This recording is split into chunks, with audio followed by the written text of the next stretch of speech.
9 navires s'éloignent à vive allure du Léviathan. Le ciel est bleu, mais au loin, la fumée des combats l'obscurcit. Sur le pont du grand paquebot, de nombreux Midgardiens les regardent partir. D'autres sont installés derrière les canons. Les commandants ont annoncé que le Léviathan allait possiblement rentrer dans la bataille. Taeng Tensei, aussi discrète que son frère, est une frostalfe sulfureuse qui a fait chavirer des hommes et des femmes.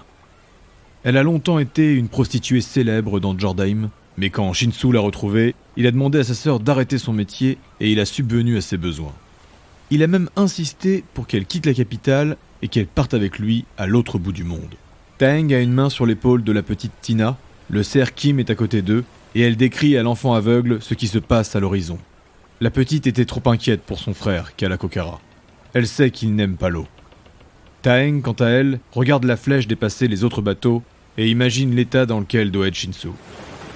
Il lutte désespérément pour ne pas vomir. Mais heureusement, le guerrier étant d'un naturel silencieux, personne ne se pose de questions. Même la potion que lui a confectionnée Kalakokara n'est pas suffisante. Ça bouge beaucoup trop vite et beaucoup trop fort. Raylork, lui, il savoure. La vitesse est grisante.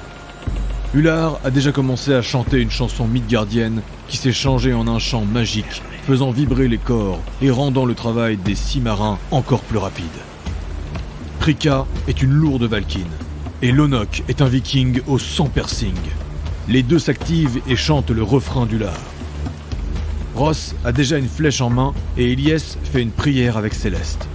Installé et sanglé à la vigie, Odini des Magnifiques a 3 toiles à côté de lui.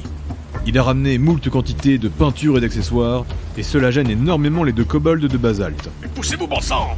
Alors qu'ils approchent de la bataille navale, ils peuvent voir que les drapeaux verts sont légèrement moins nombreux que les rouges, le vert étant la couleur d'Hibernia, et le rouge celui de la nation d'Albion. Des navires se percutent, d'autres échangent des coups de canon, et dans l'eau rôde une faune marine terrible. Les militaires le savent, quand Hibernia est présent, il y a toujours des animaux avec eux. Donc dans un combat naval, il ne faut pas mettre les pieds dans l'eau. C'est une 20aine de navires qui s'affrontent. C'est une flotte colossale, et il faut qu'elle s'achève vite, sous peine de voir un kraken arriver. La seule chose qui est rassurante, les côtes sont proches, ce qui réduit les chances de voir un de ces monstres. La capitaine de la flèche, Kanerkim, hurle pour se faire entendre. Chers invités, si vous le souhaitez, nous avons un canon de chaque côté pour vous. Raylork se détache et s'avance comme il peut. Est-ce qu'ils prennent la magie? Et la capitaine lui répond avec dédain. Évidemment. Raylork comprendra plus tard qu'elle est aussi une Elaxa. Ross se détache à son tour et il se met en place. Ils sont encore à plusieurs centaines de mètres, mais Ross canalise son énergie et Raylork fait de même. Ross charge son canon d'électricité et Raylork, lui, le fait chauffer à blanc. La flèche est loin devant les autres bateaux de Midgard. Elle fonce vers 2 navires qui viennent de se rentrer dedans. L'objectif est clair, passer entre les 2 pour faire gronder les canons. À l'avant du navire, Prika et Lonok sont aussi en place pour tirer. Ça va péter! Des rires gras de l'équipage se font entendre. Un nain dans une armure d'écaille monte sur le rebord du bateau. Capitaine, à tout à l'heure. Elle tourne son regard vers lui, Bonne baignade. et le nain saute dans l'eau. Devant l'effarement général, Ilyes en perd sa concentration. Ross, au niveau du canon, peut voir qu'il est rattrapé par un énorme poisson cuirassé. Ce nain est donc un chasseur de Skadi, et ce poisson est son compagnon animal. C'est rare, mais très précieux d'avoir un allié sous l'eau. Pas étonnant donc que ce nain soit un homme de basalte. Préparez-vous. À mon signal. Les 2 bateaux sont à quelques mètres, et ceux à l'intérieur sont occupés à s'entretuer. La Flèche est un navire extrêmement rapide, mais aussi très petit. Seules les voiles dépassent quand ils arrivent entre les 2 bâtiments. Feu! Les 4 canons détonnent en même temps, les 2 premiers percent la coque de chacun des navires. Raylork était du côté du bateau albionien, il va envoyer une salve dévastatrice. Son boulet perce aussi la coque, mais il est suivi d'un rugissement de flammes qui calcine plusieurs mètres de bois. Il a percé la protection magique et le bateau commence à prendre feu.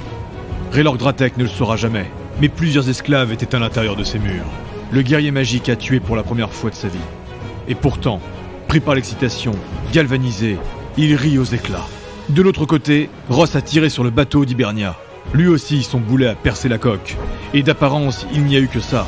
Mais les lanceurs de sorts ont pu voir que le boulet était chargé d'une foudre intense. et ceux aux oreilles perçantes ont pu entendre une deuxième détonation et des hurlements à l'intérieur du bateau. Un instant plus tard, la flèche est déjà loin, et elle laisse scarifier les deux navires, toujours occupés dans leur propre combat. La capitaine continue d'hurler à tout va pour se faire entendre, elle a ralenti pour manœuvrer, mais le bruit des canonnades autour d'eux est assourdissant. Granit, je vous dépose haut. Ilyes était concentrée sur les autres navires depuis le début, elle brandit Céleste qui brille pour se faire plus visible. Sur celui-là! Elle pointe un navire d'Hibernia qui commence à sombrer, mais ce dernier est rattaché à un bateau d'Albion par d'immenses lianes magiquement invoquées. Avec une manœuvre incroyable, Kanerkim fait glisser son bateau pour qu'il s'arrête à seulement 2 mètres du navire. À l'intérieur, le combat fait rage.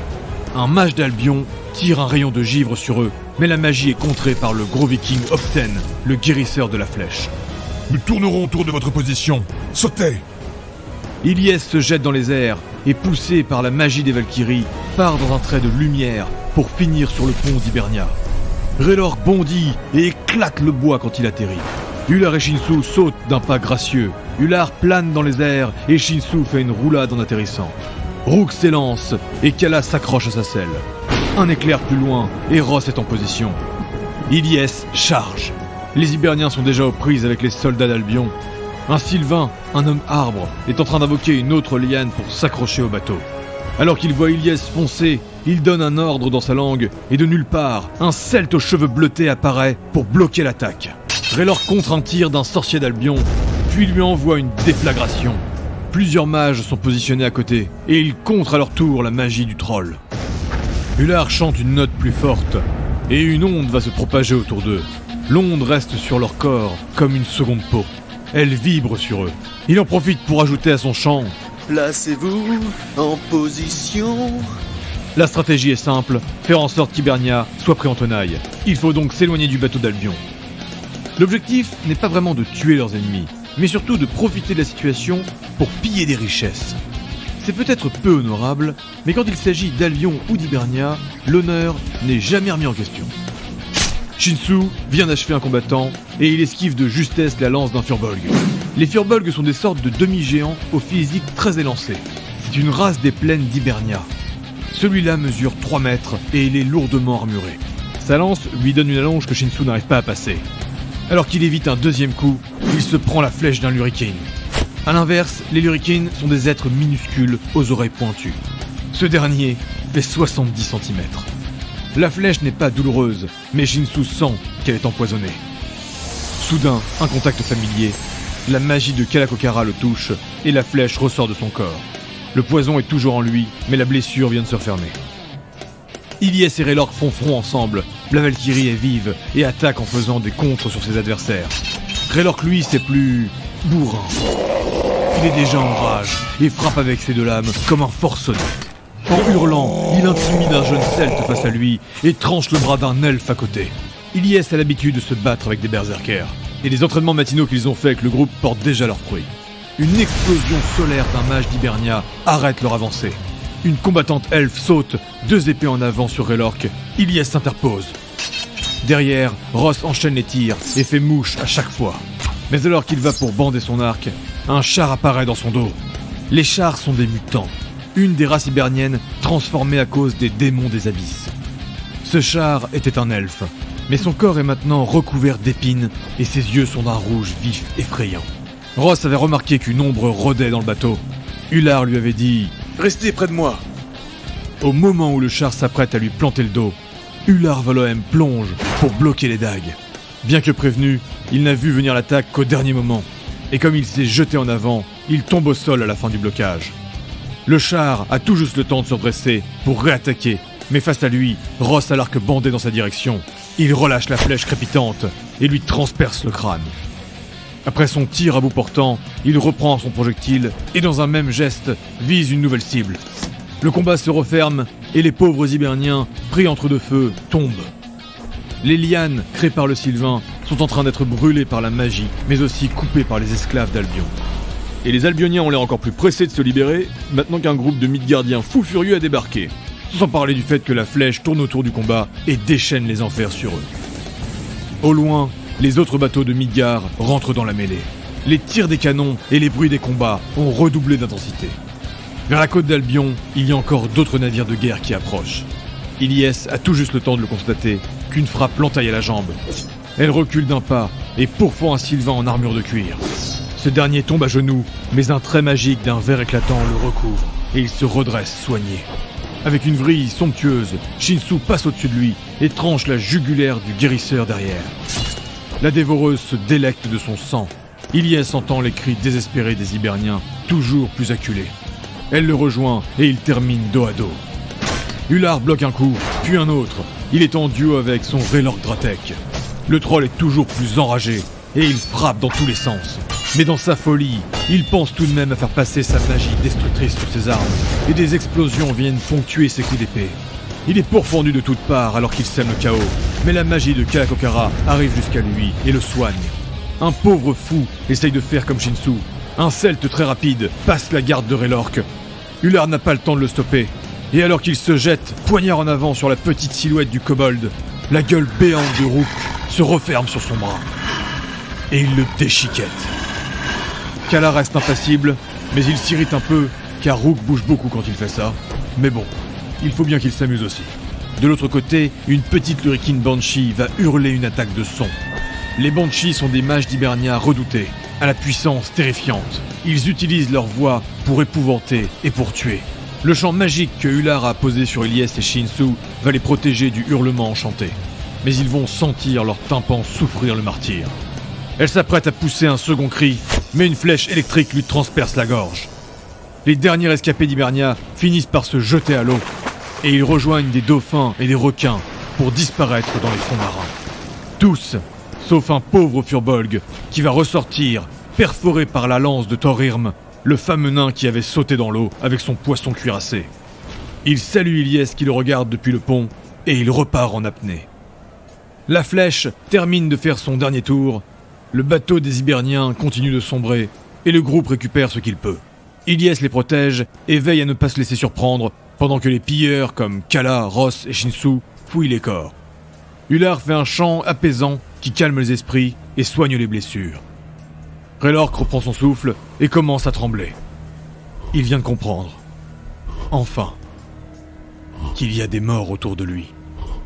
En tant que Midgardien, il a été éduqué, et il a déjà vu la mort. Mais il ne l'avait jamais donnée.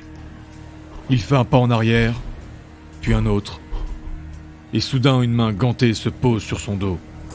C'est Ilyes. Elle lui sourit. Merci, Raylork. Et bravo. Elle n'en dit pas plus, et sa simple expression, accompagnée par le chant apaisant d'Ular Valoem, finit par rassurer le sportif. Le bateau d'Albion est en train de s'éloigner, et il est facile de constater, au regard de son état, qu'il n'ira pas très loin. La flèche s'arrête au niveau de l'épave d'Hibernia, et Lonok, depuis son canon, va leur crier « Hey, on se bouge les gars! S'il y a moyen, on peut encore se faire un ou deux rafios là !» Les pierres étoilées terminent de jeter sur la flèche ce qu'ils ont récupéré, et embarquent sous une musique de pierres qui roulent, chantée à tue-tête par un Ular intarissable. À peine sont-ils installés que la flèche redémarre, et elle fonce sur une nouvelle cible. Les deux groupes vont échanger rapidement les directives, tandis que l'équipage range précieusement les trouvailles de granit. Comme Basalte sait y faire, ils leur ont préparé des bières, et on échange le temps d'une pause quelques petites plaisanteries. Pour ne pas faire de jaloux, ils se dirigent vers un galion d'Albion qui s'éloignait des combats. Cette fois cependant, les gars de l'équipage sautent avec eux à l'abordage. Matelot, je compte sur vous. Attention, 3, 2, 1, pillez! La flèche percute rapidement le bateau et il s'élance. Et c'est une véritable course au trésor contre Basalte qui s'engage face à des Albioniens démunis. Cependant, malgré la puissance des deux groupes de Midgard et l'état d'affaiblissement d'Albion, il y a quelques accidents. Le plus remarquable, Shinsu et Raylork sont projetés du bateau par un théurgiste. Les théurgistes sont des mages spécialisés dans les éléments et ce dernier maîtrisait l'air. C'est donc une bourrasque qui envoie Raylork dans les airs, en plein sur Shinsu. Le guerrier allait pourfendre un pauvre Albionien, mais le corps massif du troll l'a emporté dans les eaux. La scène a été vue par beaucoup, et tous en ont ri longtemps. Une fois dans l'eau, et toujours un peu secoué, Raylork fait exploser une partie de la coque fragilisée pour rentrer. Terminant à coups d'épée, il passe dans le trou et tombe nez à nez avec une dizaine d'esclaves. Albion est un peuple avec beaucoup de colonies, Pendant longtemps, ils étaient redoutés par tous les continents. Mais depuis la mort d'Arthur, les choses ont bien changé. Cependant, c'est toujours un royaume puissant et important en nombre. Mais une grande quantité de ses soldats et de ses civils sont des esclaves des colonies. Tous se cachent et des femmes sanglotent, mais Shinsu et Raylork passent à côté d'eux et les ignorent. Ils arrivent face à une lourde porte fermée et Raylork entend du bruit de l'autre côté. Si vous êtes Midgardiens, éloignez-vous. Ils sont Midgardiens derrière. Et alors que Raylork commence à invoquer, il entend la voix de Lonok de l'autre côté. Oh bordel, oh bordel. Raylork explose la porte avec sa magie et Shinsu rentre l'épée en avant. À l'intérieur, Opten a une cagette de nourriture dans les mains et un gros saucisson dans la bouche. Lonok, lui, est au sol. Il avait plongé pour éviter l'explosion. Et plus loin, les deux kobolds de l'équipage, Jitili et Stanal, sont en train de fouiller les documents. Stanal lève les yeux sur Raylork et Shinsu et leur dit sèchement: C'est trop tard, c'est à nous ici. Les lois maritimes sur le pillage sont bien maîtrisées par les hommes de Basalte. Les futés ont couru dans les quartiers du bateau et ont laissé les pierres étoilées se battre sur le pont. C'est de bonne guerre, se dit Shinsu, tandis que Opten leur propose de la viande séchée. Après un rapide petit encas, les combattants remontent pour aider les autres sur le pont. Le pillage prend un peu trop de temps, même s'il se fait dans l'empressement. Tous sont d'accord pour aller tenter leur chance sur un autre bateau, et Prika remonte à la vigie avec Odini et commente la progression des navires de Midgard. Ils chargent à la va-vite le butin et feront le tri après.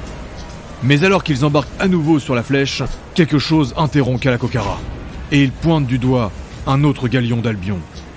Ce dernier est encerclé par 2 navires d'Hibernia. Ces 3 bateaux sont les plus éloignés de leur point d'arrivée. Il faut aller là. Sans plus de réflexion, la capitaine s'exécute. Le choix est parfait, car ces bateaux ne sont pas encore attaqués par des Midgardiens.